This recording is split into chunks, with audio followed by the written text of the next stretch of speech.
is going on, everybody? Welcome to the Freedom Fire Podcast, where we want to stoke the flames of freedom every single day. My name is Kendall Bowman, and guys, Kari Lake just keeps on winning in Arizona. We got this story from Newsweek. Kari Lake scores huge win as Arizona election case heads to court. Failed Arizona gubernatorial candidate Kari Lake has claimed a victory in her legal challenge against the race's results, as her last standing election misconduct claim was allowed to move forward in court on Monday. Lake, who ran with Donald Trump's endorsement, lost Arizona's latest gubernatorial race to Democrat Katie Hobbs by more than 17,000 votes, but refused to concede. She filed a lawsuit against the election results, claiming that alleged irregularities in Maricopa County stopped her from winning in the state's most populous county. Though her legal challenge was repeatedly rejected in the state, first by a judge and then by an appeals court, Lake has appealed to have her case head in court in March. The Arizona Supreme Court threw out 6 of the 7 claims in her legal challenge by the defeated Republican nominee, but kept the case alive by ordering a trial court to conduct an additional review of the county's procedures for verifying signatures on mail-in ballots. As you guys remember, if you've been keeping up with this story, this is one of the major things that Kari Lake has been talking about when it comes to these irregularities within the election. Former Arizona Republican gubernatorial candidate, I believe that's a description of the picture.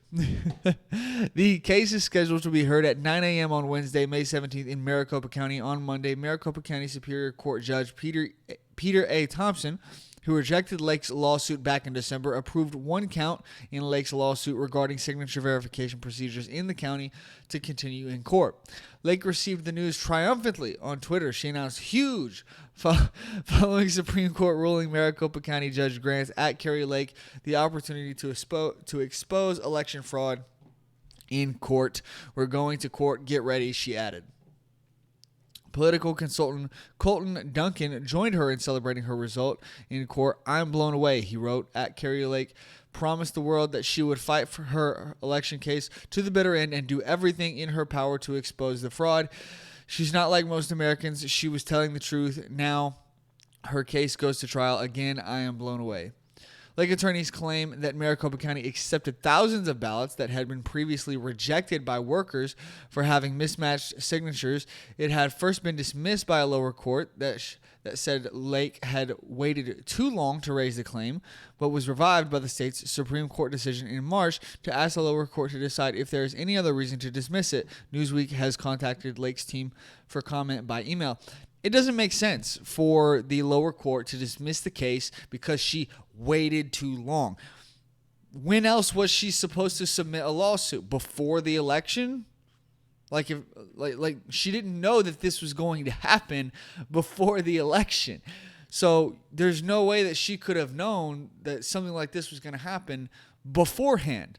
So she submitted the lawsuit whenever she could, as quickly as she could. You see what I'm saying? It doesn't make sense to say, "Oh, you waited too long." It's like, was she supposed to have a crystal ball to know, like, oh, this is gonna happen, so I better submit a lawsuit now? Like, that doesn't make sense.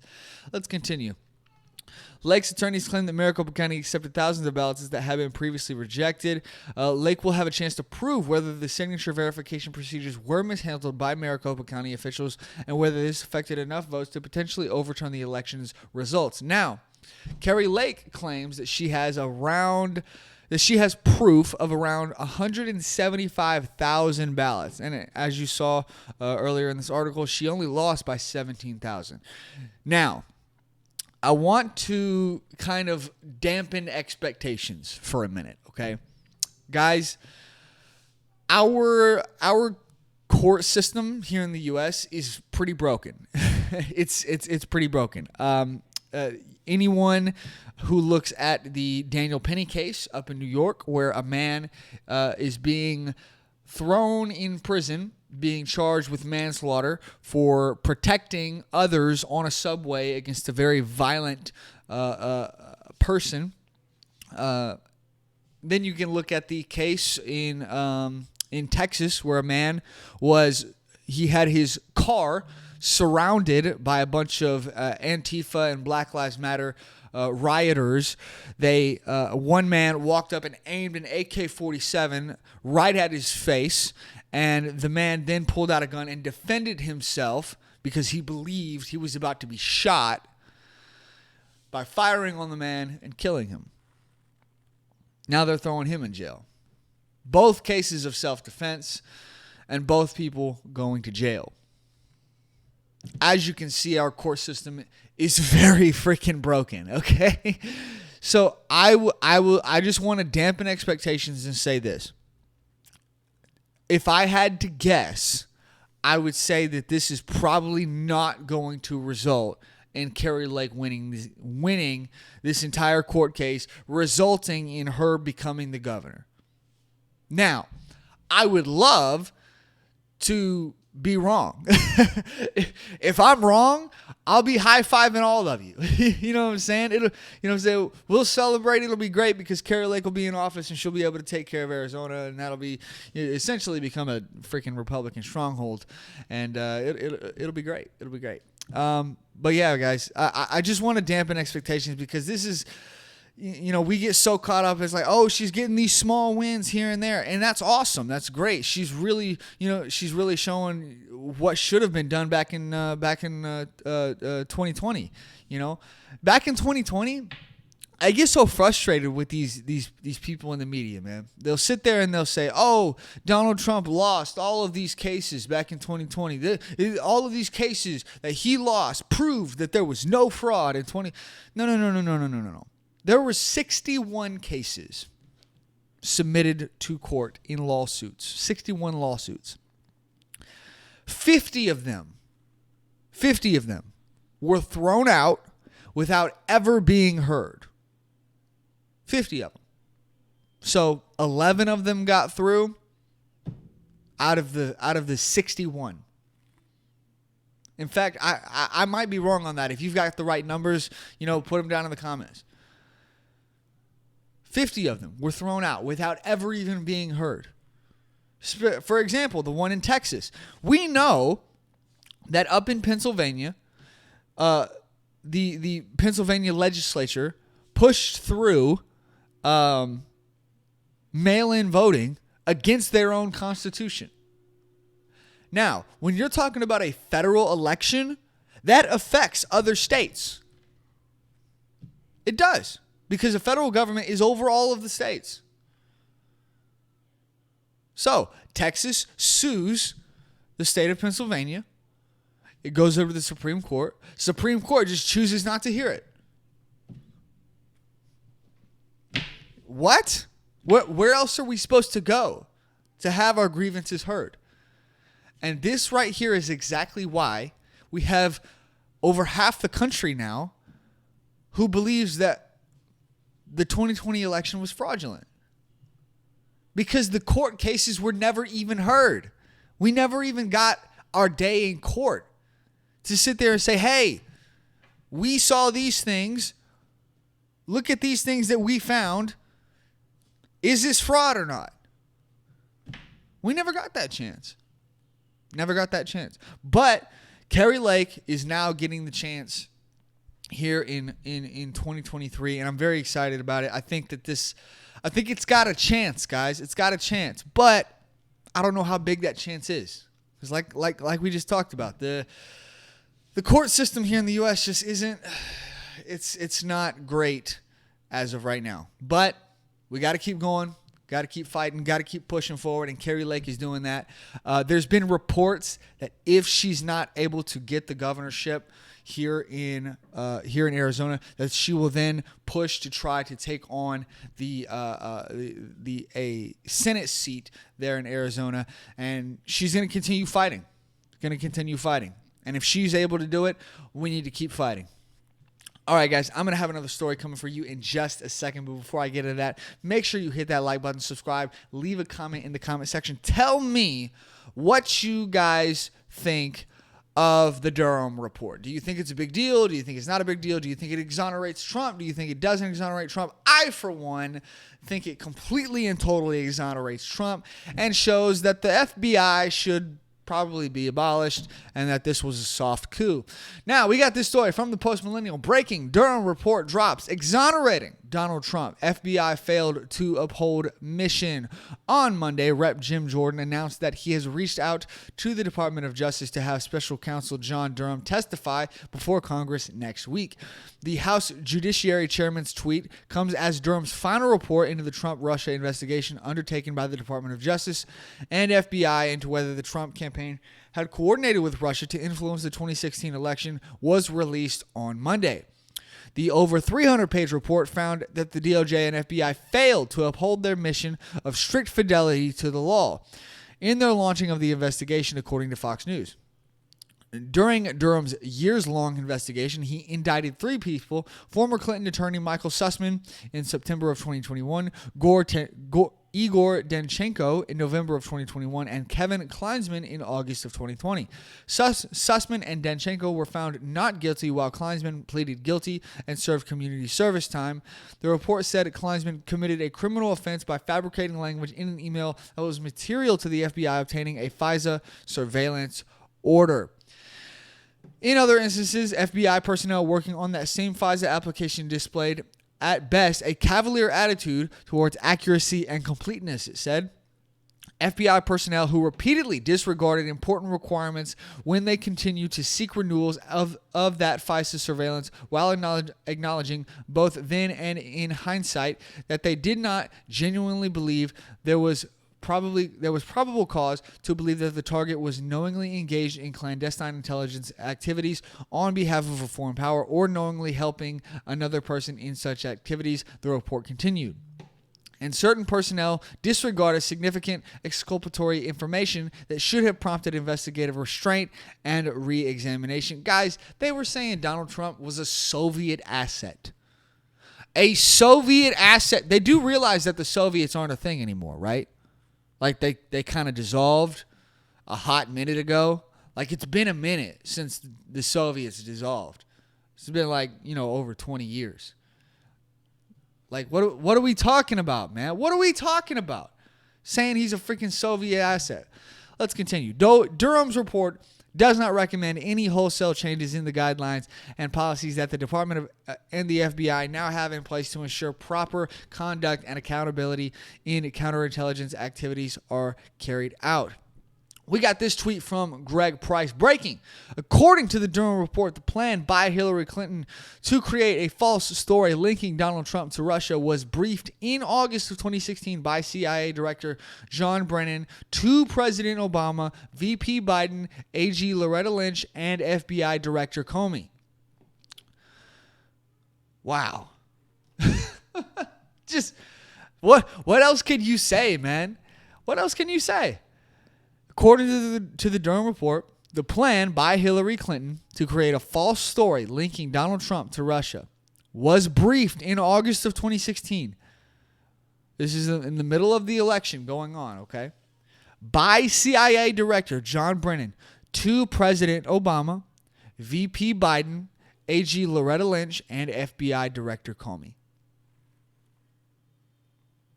Guys, what do you say, man? What do you say? This was an absolute soft coup against the president-elect to try to keep the people's decision, to try to keep the people's vote from happening. And it disrupted. I mean, think about this. January 6th disrupted one proceeding on one day.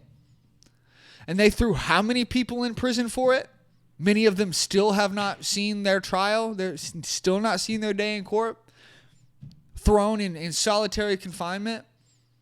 For what? A trespassing charge? Interrupting a proceeding, which is exactly what the feminists did during the investigation into that a Supreme Court nominee. Guys, this was a soft coup. It disrupted 3 years of a presidency. 3 years. This investigation was put into place to try and keep Donald Trump from becoming president. And when it didn't work, it stood in his way. It stood in the way of his presidency every step of the way. Let's continue. CIA Director John Brennan then briefed then President Obama and other senior national security officials on the intelligence, including the alleged approval by Hillary Clinton on January 26, 2016. Guys, this went all the way to the top. All the way to the top. Absolutely insane. President Barack Obama, Joe Biden was involved. Hillary Clinton allegedly involved. She's allegedly the one that approved it. Of course, the FBI was involved, pushing for this to disrupt Donald Trump's election and then later on his presidency.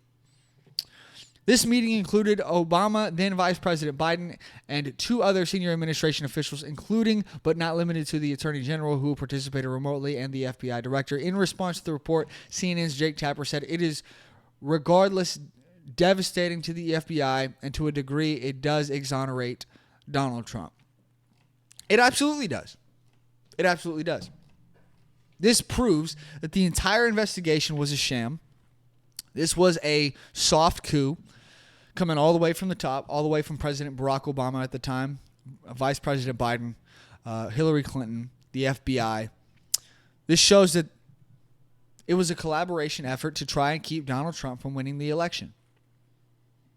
And when that didn't work, it stood in his way for 3 years of his election. Of course, they didn't have to stand in his way in 2020 because of the pandemic, which we now know came from a lab. Wonderful. I don't know, guys. I don't know what you do with this information. I mean, I personally, I feel like if this was another country, there would be rioting in the streets. There would be people ripping these people out of their homes and harming them in very, very despicable ways. Once again, I'm not I'm not telling anybody to go and do that. I'm just saying, if this was another country, if this was a less civilized country, that would probably be happening right now. Like, that's how big this is.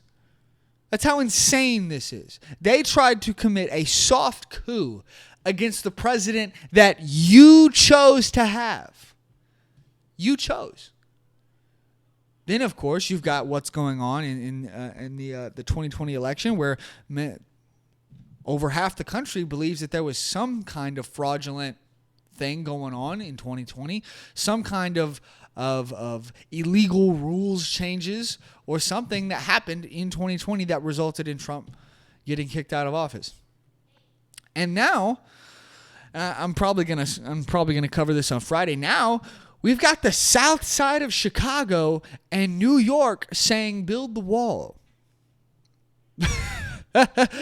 I don't think I ever thought that I would be saying that, but that's something that's happening. Guys, I think that this along with the border, along with inflation, I believe that all of this is going to result in Donald Trump winning in 2024. Now, once again, I can't, I don't have any proof of that, obviously, because we got to wait till the election, but I think that this is all piling up. We saw the latest polls showing that Donald Trump would beat Biden by 7 points, okay? And we saw that DeSantis would win by 5 points against Biden. Guys, everything is piling up onto the Democrats. Everything. The border, the inflation. I mean, my goodness, people still struggling to put gas in their tank, still struggling to buy groceries, still struggling to put food on the table. And then you get this. See, FBI, the freaking Barack Obama himself was involved, attempting to disrupt an official election, attempting to keep the president-elect out of office with lies. It's piling up, man.